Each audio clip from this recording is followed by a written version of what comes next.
Kembali lagi di News Today, pemirsa. Sebelum ini sempat ramai target tax ratio atau rasio pajak pasangan Prabowo Gibran ini yang menjadi pertanyaan cawapres nomor urut 3 Mahfud MD.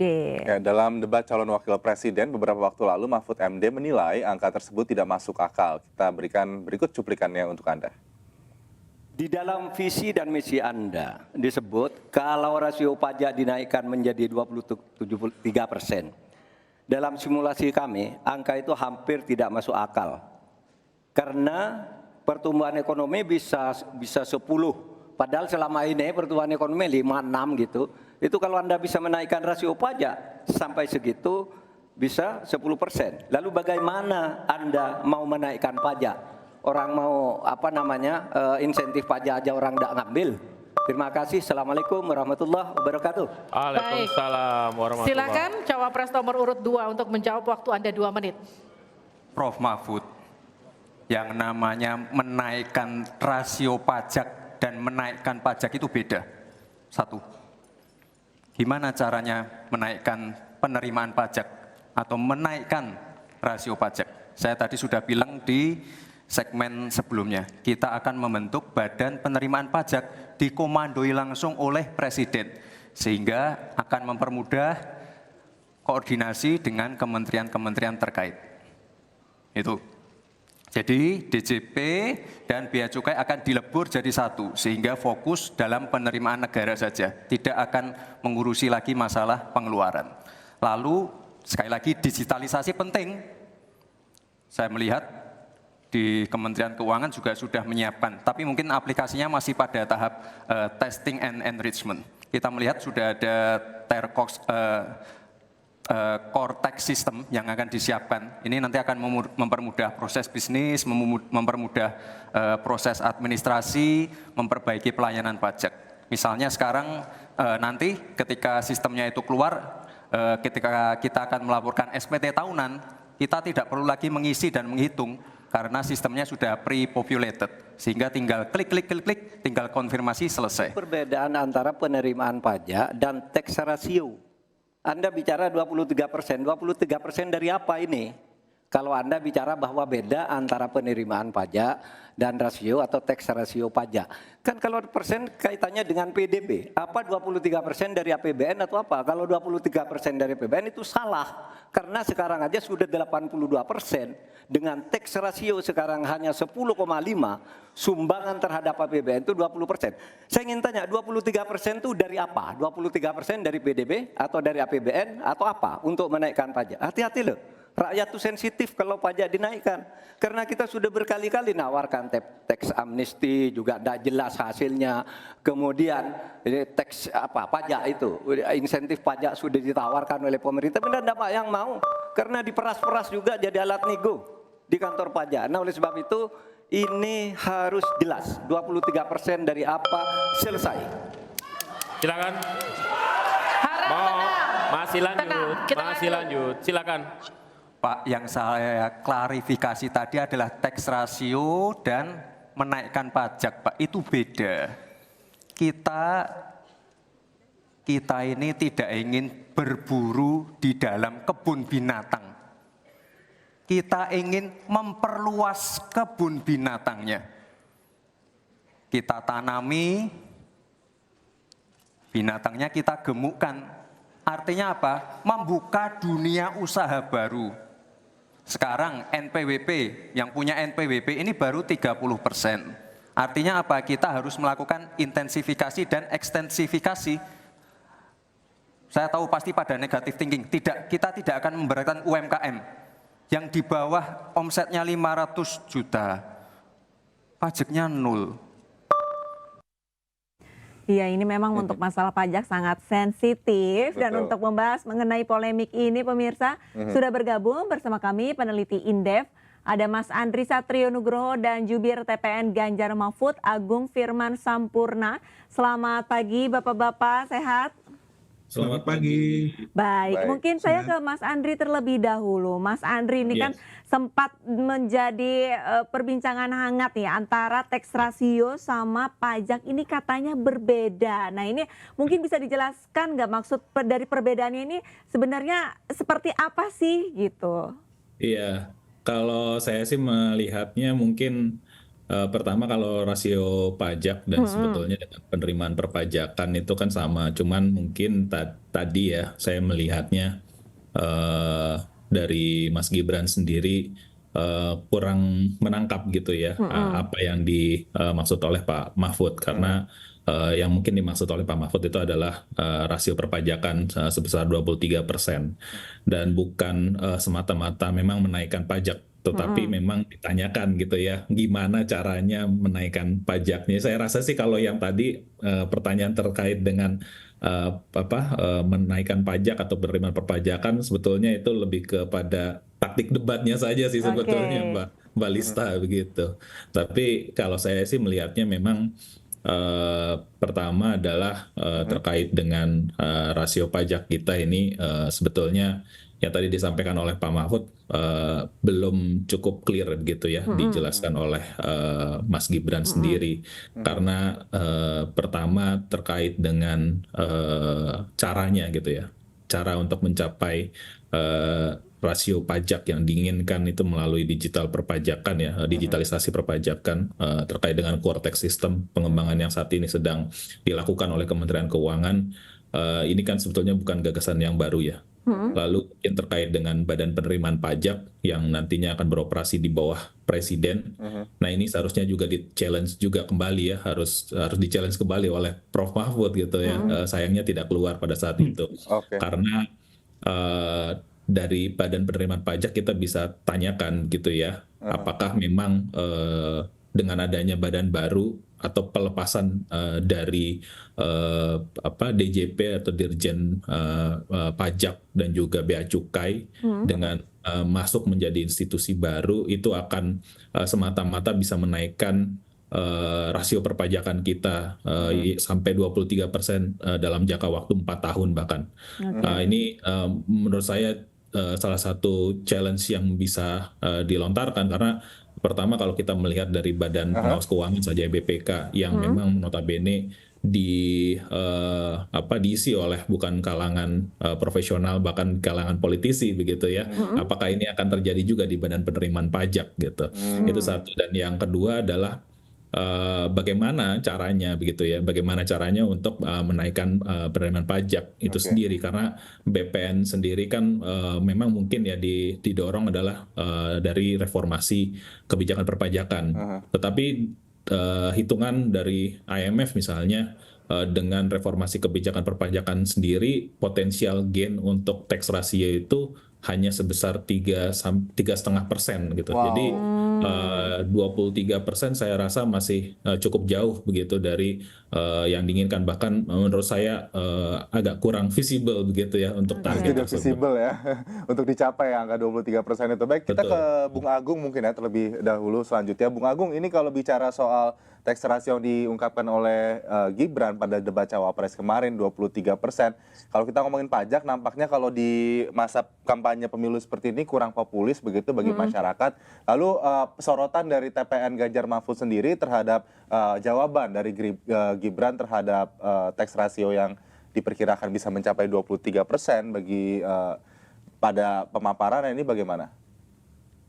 Pertama saya klarifikasi dulu ya, jawabannya Pak Mahfud itu kan jelas bahwa ada perbedaan antara penerimaan pajak dan tax ratio. Betul. Tax ratio itu kan singkat, lengkapnya itu kan tax to GDP ratio. Jadi perbandingan pajak dengan produk domestik bruto. Nah Pak Mahfud tuh sangat menyadari, kami itu sangat menyadari bahwa pajak itu merupakan sisi penerimaan yang paling signifikan, tapi pada saat yang sama tingkat sensitivitasnya paling tinggi. Betul. Kita melakukan kajian Mas terkait dengan berapa besarnya tax to GDP ratio di tingkat ASEAN, Asia, bahkan di Amerika Serikat. Berapa rata-rata? Amerika Serikat kan 26,5%. Tapi kalau kita lihat Singapura, itu sampai dengan hari ini, tax to GDP ratio itu per September 2023 adalah 15,5%. 15. Nah, pada saat kita menaikkan tax to GDP ratio itu kan ada risikonya. Risikonya adalah kelompok pembayar pajak kita yang paling potensial mungkin akan melakukan capital flow out, dan itu sangat berbahaya. Jadi challenge-nya itu seperti ini. Kita bicara meningkatkan kualitas administrasi perpajakan kita, tidak pada objek dan kemudian tarifnya, tetapi pada governance-nya, karena dua hal itu kan governance-nya. Jadi governance-nya ini yang kita perlu bangun, dan di situ kita bicara pelayanan. Cuman persoalannya kan pelayanan yang seperti apa yang kita butuhkan? Apa sih sebenarnya masalah di perpajakan ini yang perlu kita kembangkan? Begitu kita bicara 23% in detail, maka tunggu aja yang namanya investor-investor kita nggak mampir di sini. Karena nggak mungkin semua investor tuh diberikan tax holiday. Sekarang aja angkanya seperti itu dan kita pengen tingkatkan lagi. Itu bagian yang pertama. Kedua, kami memang ingin mendorong peningkatan kualitas administrasi perpajakan kita dengan titik tekan pada dua hal. Apa aja? Yang pertama adalah inovasi. Ya, kita lihat bahwasanya masalah utama kita itu di 3 area. Pertama fokus, kedua lembaga khusus, ketiga pusat data khusus, ini bagian yang paling penting, dan yang keempat adalah kebijakan khusus. Fokus, karena kan selama ini kan fungsi treasury dan kemudian fungsi tax levy penerimaan itu disatukan. Nah, kita akan fokuskan ini, yaitu fungsi tax levy-nya akan fokus. Untuk itu kita butuh yang kedua, yaitu lembaga khusus. Lembaga khusus ini sudah benar, tapi kami tambah. Lembaga yang kedua ini akan menggabungkan 3 aspek, yaitu aspek perpajakan, termasuk cukai, dan kemudian juga penerimaan negara bukan pajak yang tersebar di banyak kementerian dan lembaga. Nah, bagian yang paling penting itu bukan digitalisasinya, tetapi adalah data perpajakan. Karena untuk meningkatkan penerimaan negara, bukan hanya dari segi pajak, tapi juga penerimaan negara bukan pajak, kan data objeknya. Nah, data perpajakan akan menjadi basis. Selama ini semua undang-undang yang terkait dengan pajak memberikan amanat kepada Direktorat Jenderal Pajak untuk meningkatkan data, kemampuan data. Tetapi kita sama-sama tahu wewenang Direktorat Jenderal Perpajakan dalam hal ini tidak lagi memadai, karena itu memang perlu diangkat. Nah, bagian yang penting yang lain yang ingin kami sampaikan itu adalah soal kebijakan khusus. Kebijakan perpajakan ini bukan hanya kebijakan yang bisa kita dorong untuk meningkatkan penerimaan negara dan fungsi regulatifnya terhadap makroekonomi, tapi juga bisa melindungi produsen kita, melindungi konsumen kita. Teman-teman pastinya tahu bahwasanya dalam 3 tahun terakhir ada peningkatan yang luar biasa di dalam e-commerce kita yang ternyata meningkatkan impor. Nah, kita bisa masukkan ini sebagai upaya kita untuk melindungi produsen kita, maka kita terapkan pajak konsumsi dan pajak impor khusus melalui e-commerce ini sampai kepada titik di mana produsen dalam negeri kita justru bisa meningkatkan daya saingnya. Jadi kita tidak bicara pajak ini sebagai sesuatu yang menakutkan, dan tentunya tidak bicara angka di 23%. Ya, mungkin sekitar 15 sampai dengan 17,5%, tapi di angka yang 15 dan 17,5% itu pun akan kita pantau. Tapi rasio pajak kita terhadap GDP bisa double digit saja sudah susah sekali nampaknya, Bung Agung. Orang perpajakan, maka justru para investor yang kita harapkan untuk meningkatkan investasi, karena investasi itu salah satu kualitas yang penting dalam upaya kita meningkatkan pertumbuhan ekonomi, justru malah kabur. Kurang lebih seperti itu. Baik, Mas Agung. Ini sekarang kita ke Mas Andri lagi. Mas Andri, untuk 23% rasio pajak ini kan dianggap tidak masuk akal. Kalau menurut Anda ini lebih masuk akal dalam misalkan kurun waktu 5 tahun ini harusnya naik berapa persen, Mas? Saya rasa dengan tadi yang saya sebutkan bahwa dengan beberapa reformasi, bahwa nanti mungkin ada reformasi kebijakan perpajakan dan juga reformasi dari administrasi perpajakan. Tadi saya sebutkan bahwa kalau dari IMF sendiri punya potensial gain tax ratio hingga 3,5%. Dan dari IDB sendiri mengatakan ada optimal dari tax ratio Indonesia itu di angka 18%. Jadi saya rasa untuk mencapai 18% pun itu mendapatkan tantangan tersendiri begitu ya. Jadi saya rasa sih bahkan dengan reformasi yang sudah ada, kurang lebih sih 15% kita bisa dapatkan dalam kurun waktu 4-5 tahun gitu ya. Untuk menaikkan di atasnya lagi perlu kerja keras yang extra effort gitu, karena menurut saya permasalahan dari perpajakan kita ini kan kalau bisa di breakdown itu ada 3 hal begitu ya. Pertama adalah masalah dari struktur ekonomi kita. Struktur ekonomi kita ini sendiri, pertama kalau kita berbicara mengenai UMKM, UMKM inilah yang sebetulnya menyerap tenaga kerja cukup besar. gitu ya 96%. Sedangkan banyak di antara UMKM kita itu adalah sektor-sektor yang ada di informal, sehingga tantangannya adalah bagaimana kita bisa meningkatkan capaian tenaga kerja formal kita gitu ya dari informal tadi. Lalu yang kedua adalah kita menghadapi gejala deindustrialisasi gitu ya. Jadi turunnya kontribusi industri dalam perekonomian kita. Padahal kalau kita melihat penerimaan perpajakan tertinggi itu berasal dari sektor industri manufaktur. Jadi dari struktur ekonomi kita menjadi salah satu yang jadi permasalahan juga begitu ya kalau kita berbicara mengenai penerimaan perpajakan. Yang kedua adalah masalah kebijakan perpajakan. Nah, kebijakan perpajakan ini yang membuat sebetulnya capaian dari penerimaan perpajakan kita itu tidak cukup baik karena memang banyak insentif yang diberikan oleh pemerintah, tetapi terkadang insentif tersebut tidak tepat sasaran gitu ya. Jadi evaluasi terkait dengan insentif perpajakan itu juga dibutuhkan gitu, karena tidak semua misalnya industri itu membutuhkan insentif perpajakan. Biasanya mungkin ada yang membutuhkan terkait dengan terjangkaunya bahan baku atau murahnya harga energi gitu ya. Jadi tidak semata-mata insentif perpajakan. Yang ketiga adalah administrasi perpajakan. Ya tentunya kalau kita berbicara mengenai administrasi perpajakan sedang dilakukan ya kemarin terkait dengan NPWP dan juga penyatuan dengan NIK kita gitu ya, itu juga salah satu bagian dari administrasi perpajakan gitu.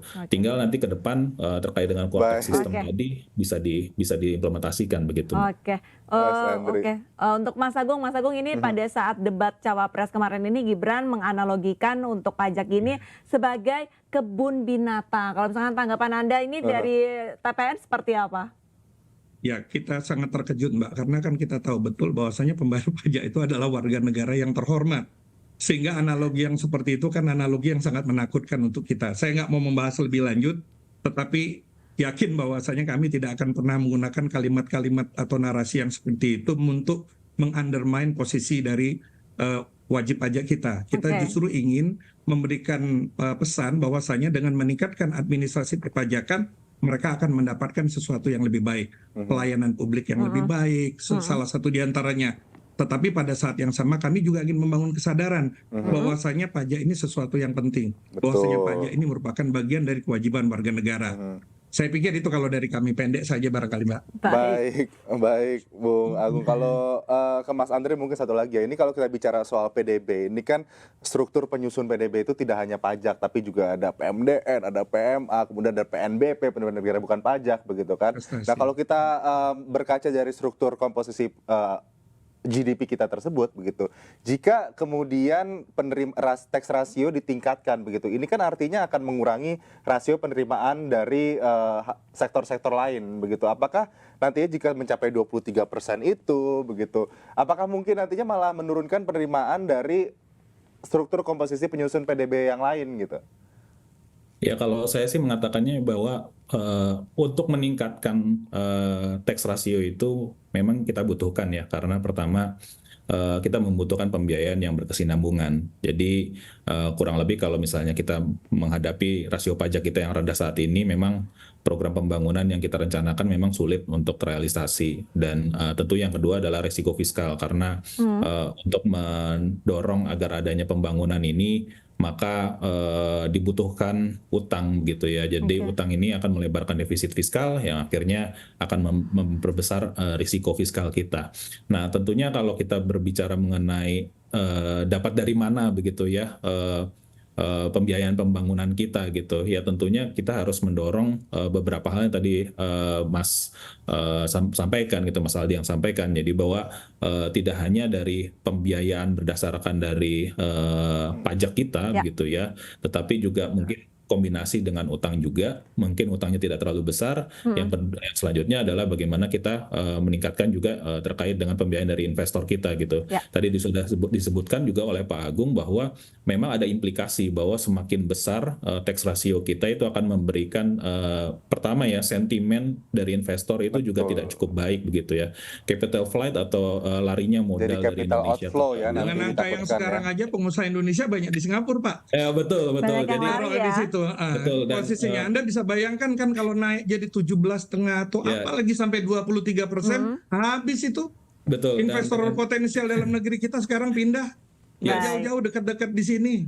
Betul Pak, Itu dengan gambarannya ya barangkali, tax Mas. amnesty juga kan sebetulnya sudah 2 kali dilakukan dan kita melihat bahwa itu tidak cukup works gitu ya kalau kita bisa lihat. Jadi saya rasa ini juga tantangan tersendiri bahwa dengan tax ratio yang ada saat ini saja dengan tax amnesty yang diberikan tadi masih belum cukup bisa mendorong agar modal itu masuk ke dalam Indonesia. Nah apalagi kalau kita misalnya targetkan terlalu tinggi maka economic shock itu pasti akan ada begitu. Baik. Mbak. Baik. Terima kasih banyak Mas Andri dan Mas Agung. Ini sayang terbatas oleh waktu nih. Kalau enggak kita bisa 1 jam ini bahas tentang pajak terus aja, nih. gitu ya. Karena dari 10% jadi ke 23%, nampaknya jadi 2 kali lipat gitu kan. Iya, baik, terima kasih banyak Mas Agung Terima dan kasih. Mas Andri Baik, atas terima waktunya. kasih, terima Salam kasih. sehat. Terima kasih Mas Salam Aldi, terima sehat. kasih Mbak Lista. Ini sekaligus masyarakat kita semua belajar kembali ya soal Tentang makroekonomi. mikroekonomi tentang perpajakan. Tapi tadi sempat disampaikan bahwa untuk 23% ini sangat tidak mungkin ya. Tidak visible Tidak kalau kata visible. Indef tadi ya. Oke, masih Tapi- bisa 15% masih bisa. Berarti hampir setara dengan Tapi memang kalau Singapura kita ya. saja rasio pajak kita mencapai 2 digit ya, mencapai 10% itu jarang banget, Lista. Jadi memang kalau mencapai 23% itu kita kebayang langkah apa saja yang harus dilakukan dan tadi ditakutkan akan malah menakuti masyarakat wajib pajak dan juga Dan para investor gitu. Malah nantinya lari ke betul. negara-negara tax haven tadi yang seperti dikatakan oleh Mas Agung ya. Tapi jangan sampai walaupun entah berapa persen ingin menaikkan rasio pajak, jangan sampai itu hanya janji manis, intinya itu ya. Betul, dan jangan sampai kita tidak bayar pajak karena pajak itu kembali lagi Betul. dari kita untuk kita juga ya. Dan